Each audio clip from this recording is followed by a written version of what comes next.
Welcome back from the break.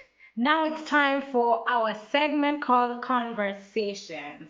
That's exactly what we do. We have a little chat and we catch up with various individuals on how they're coping with staying at home. Yes, super excited to introduce today's guest. I'm not even going to say anything else. Let's just go right now, straight away, and meet them. Woohoo! Today, I'm very excited. I'm going to be talking to somebody who is not a stranger to the KTN Life and Style family. You guys all know him. If you even have a Twitter account, if you exist on the Twitterverse, you definitely know Mr. Benji Ndolo. How are you, sir? How are you doing?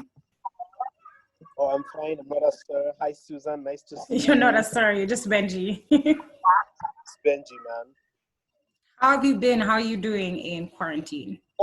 Good. So much uncertainty, so much virtual everything, so much trepidation, some Yeah. fear.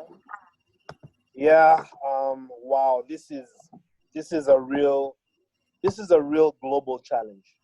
It really is. And Yeah. sorry, say that again. So much disruption. Very so much. So Benji Ndolo, you are a communications consultant and you also identify as a social activist. So what has the experience been like working from home? Do you feel like a lot changed for you work-wise? Initially, it was pretty tough. It's getting better with time, just because of first the lack of structure, of any structure.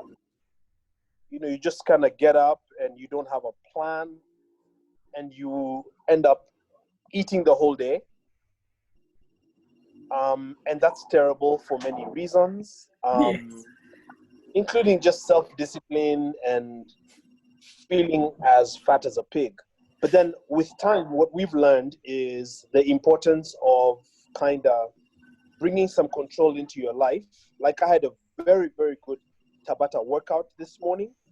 What is a I also Tabata have, workout? Hold on. You've assumed that we know what that is. What is a Tabata workout? yeah, it's Susan. I think especially you'll love it. It's a simple workout that you can catch on YouTube that just does it does a lot of things to just refresh your mind and get your heart rate up.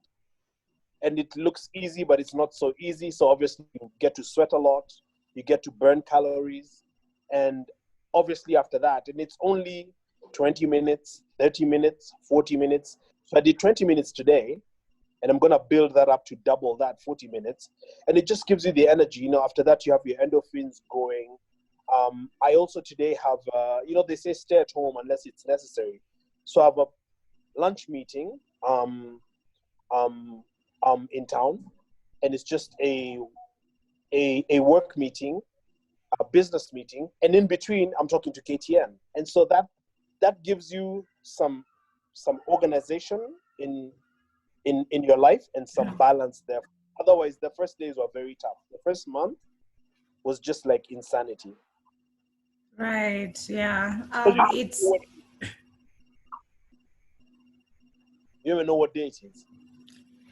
right. Yeah. It is so confusing.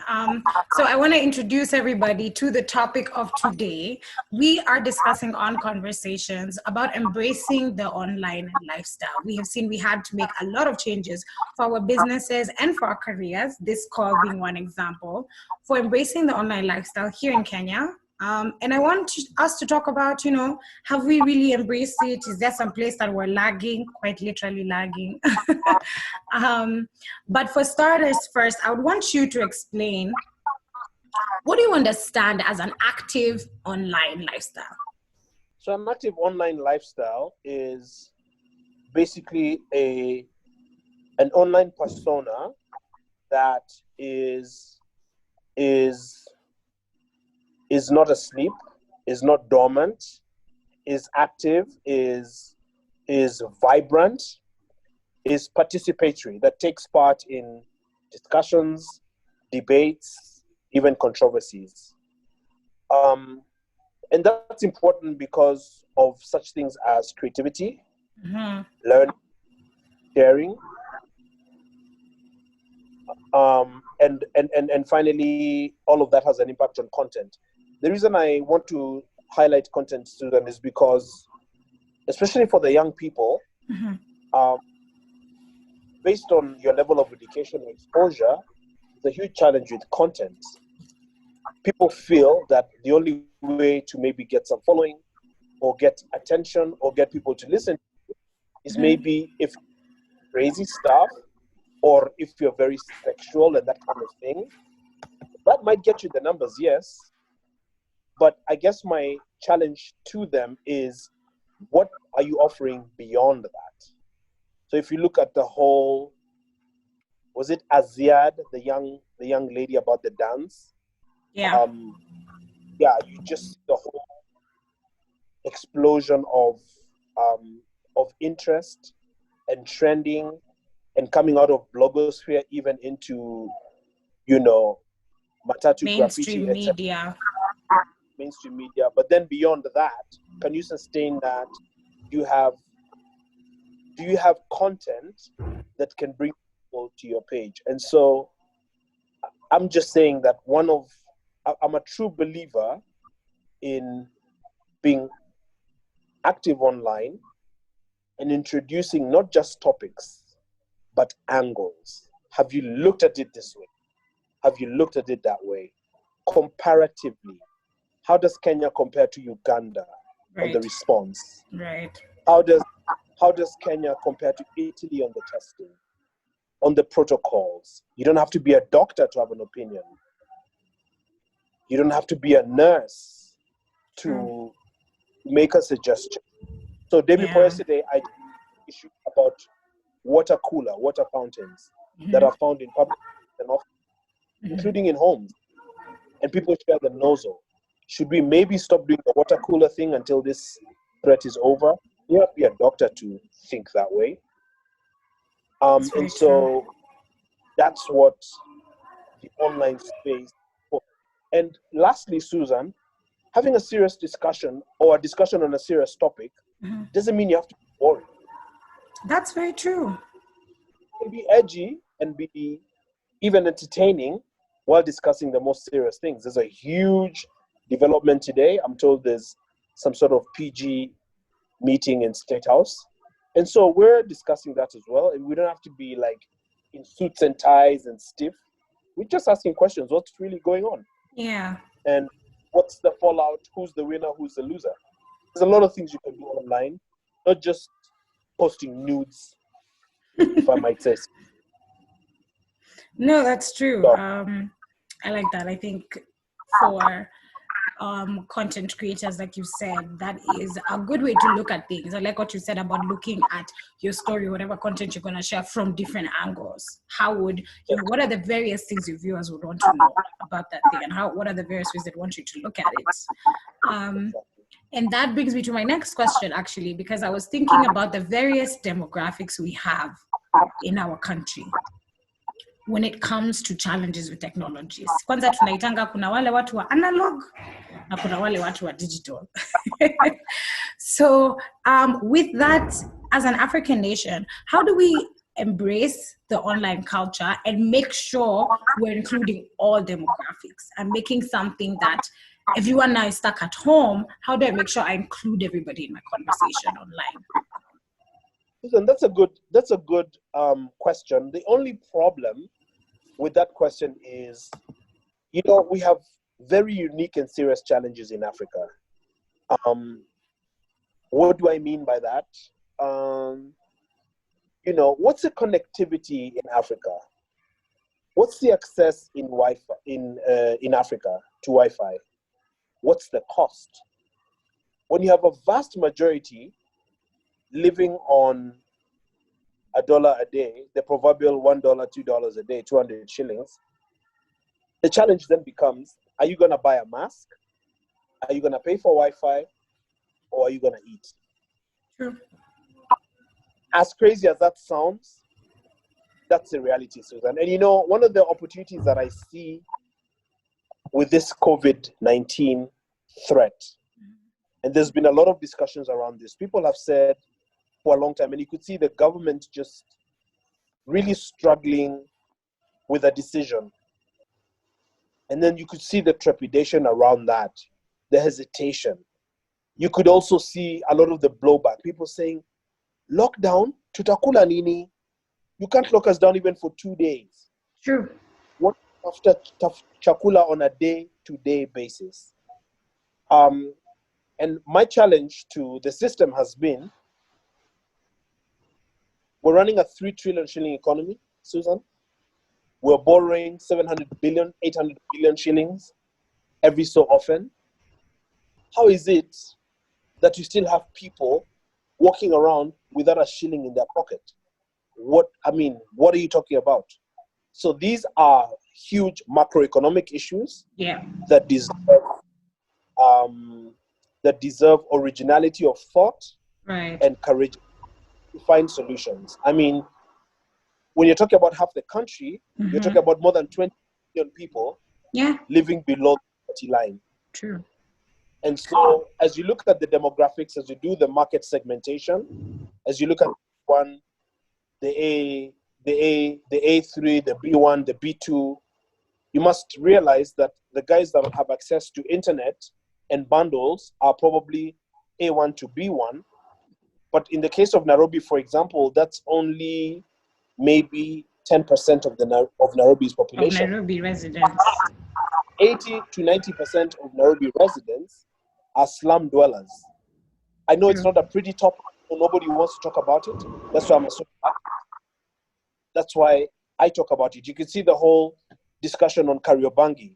I saw a video on Facebook. A whole bunch of families explaining how they're sleeping in the cold. Not that they should have been in public land squatting in the first place, but the lady was explaining how they're sleeping in the cold. It's raining. They have kids. And she said something that really touched me, Susan. She said they're feeling so hunger that it has become like an ache. Not hunger anymore. The hunger is pain. Yeah. You're going for many days and hours without food. What kind of country is that, man? I know people don't like to talk about these things, but we must. No, it's true. It ain't right.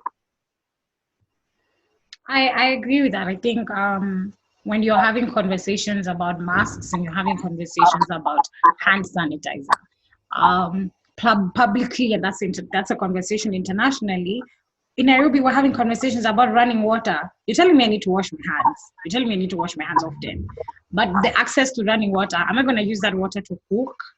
Am I going to use that water, to drink? Or am I going to use it to wash my hands frequently in the day where I just see it going down the drain, It's definitely, I like what you said about we have unique challenges, because that's true.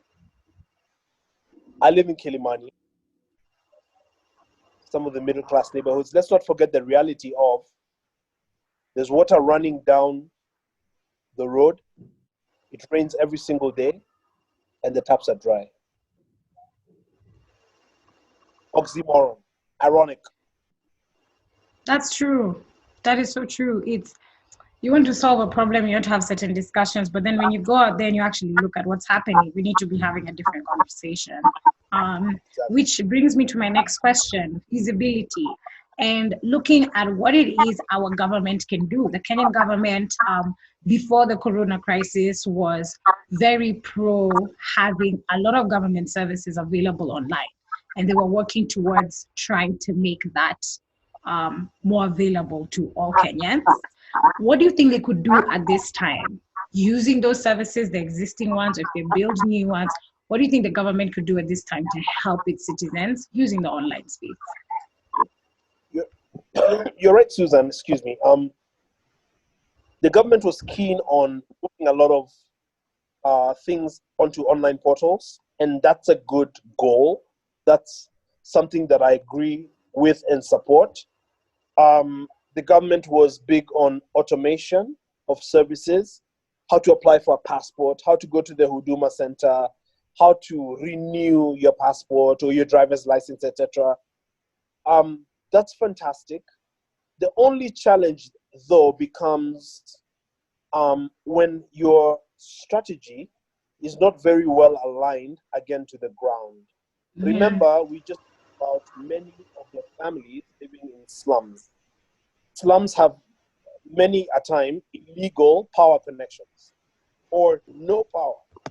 They Yeah. have no plumbing, they have no bathrooms, what you call outhouses, and what have you. So, in that sense, then, if you do the laptop project, because you saw it done in Rwanda or wherever, then that's kind of wrong-headed and that's not going to work, which is why we had big problems with the implementation of the laptop project, which also cost billions of shillings.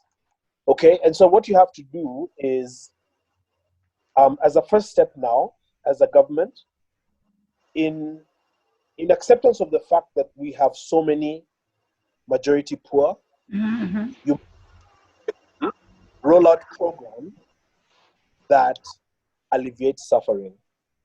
I know this is not popular with the powers that be because government and pandemics and chaos and terrorist attacks, for some, believe it or not, are opportunities to make money. But what we really need is programs that put either data or Wi-Fi or certain services in the hands of Mwananchi so that you're not governing two countries. One for the affluent, online, able, credit card shopping, Population. minority, Mm-hmm. Mm-hmm. yeah. The other for the scrounging, jobless, floating, ignorant youth and labor force who are just walking around not even knowing what is what. And so these are huge societal, issues and fissures that must be fixed and addressed. Because also it is the latter Mm-hmm. that bad governance by voting ignorantly and also allowing themselves to be brainwashed. Remember, Susan, we live in a country where Mm-hmm. if I meet you today, one of the considerations, I'm not even looking at your big hair, which is so original and beautiful. Thank I'm you. just thinking, okay, first of all, what tribe is she? And how pointless is that? So, and you can see a lot of these conflicts as well that take the tribal angle, that take the cheap, hubris, ego-driven, mudslinging, revenge politics, also move from the ground to the online space. Because Right. people feel even safer online to hurl, stones and hurl muck at each other. And so the government must have a very proactive and aggressive, forward-leaning stance to avoid being so theoretical and to be so practical as to say, the reality is we have a lot of the kids that cannot really participate in. I mean, how is a kid in Madare going to take an online class today at 11 o'clock? And they are in the same place as their counterpart in Runda who has not just power but a backup generator. That's So very again, true. it's on the policy implementer to look at these realities. Else we are just living in fool's paradise. Yeah, I totally get that. I agree. I think at the end of the day, as long as we talk about an online lifestyle, when it comes to the things that somebody needs, which is food, shelter, and clothing, you still need to get it. Like it's wonderful if we talk about all these sites and all these distribution programs, but you actually need to have the food. You actually need to have the water, despite whatever it is you're able to do on your phone or on your laptop. And let Um, me just add, mhm. let me just add, Susan, we know what leadership is and why we keep crying about leadership every day. If I'm CEO, if I'm CS, if I'm the president, in such circumstance, in the context of what we're talking about here, Susan, let's believe we're not going to have any questions or any doubts or any suspicions that my members of staff are spending 4 million shillings on mandazi. I've worked in government, Susan. I'm not tooting my own horn. I've met you personally. There's just things that define a person. If you know you want to steal, just go beg the president take you to another ministry. That's very important. I have a track record.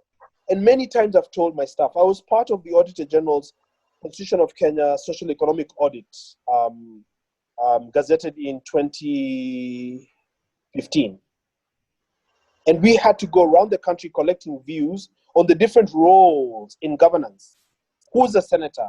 Who's a governor? How do they compare? What do they? And I told my team, guys, we're not going to sit under a tree, mark questionnaire, earn the allowances, and then go and lie and take to Parliament, because Parliament is who ordered the audit.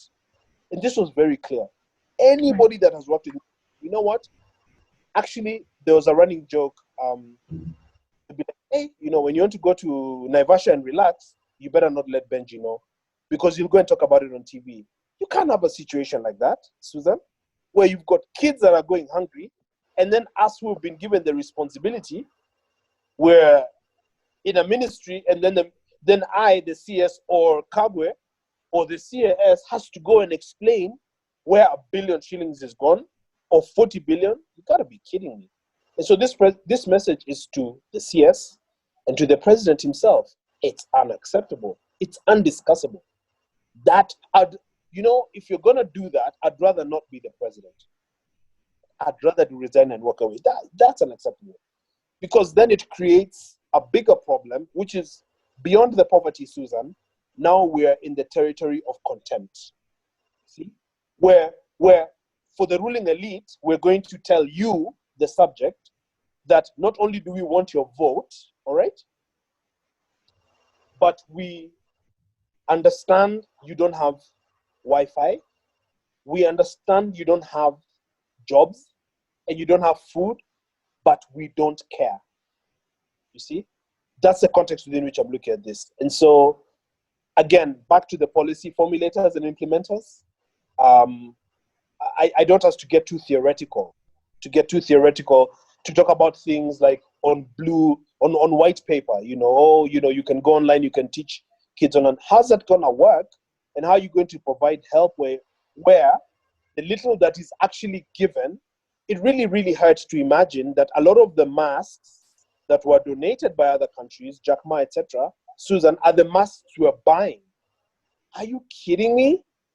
You receive a donation and then you turn around and sell it, then you have no moral authority for anything. I'll leave it at that. We will leave it at that. And I bought one, by the way. Oh, you did? I have seen that time is almost up for us, unfortunately.